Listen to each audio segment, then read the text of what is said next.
I hung out for over a period of months with a career counsellor and watched him in his work with people. And he was a fascinating man in many ways. And one of the things he kept saying was how difficult it is that people keep thinking that the job of finding out what job you should do is an easy one. He felt very angry against our sort of neo-Christian view that we have a calling, that each of us has a calling, and that all it takes is that one day someone from the sky or somewhere will point to us and say, you should be, in logistics, or you should be in, banking, or whatever it is. And he very much stressed, and his experience stresses, that this is not the case for most of us, that we have fragmentary interests, which we have in some way to harness and connect up to that rather artificial construct which we call a career. So he saw it as his job as I say, connecting us to a career. It was very interesting watching him working with people.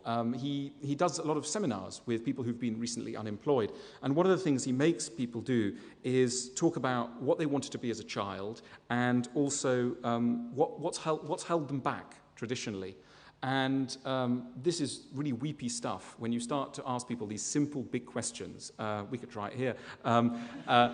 It's amazing. People come up, they came up on stage and they would say things like, when I was 8, my dad said I was no good at art, or I was no good at maths, or I was a bit of a sissy, or whatever it is. And these things majorly shape people's careers for the rest of their lives. And it struck me this is a little bit like, in 17th century science, people couldn't believe the idea that in a drop of saliva there could be enough bacteria to kill somebody, or that there could be something in something that looked clear.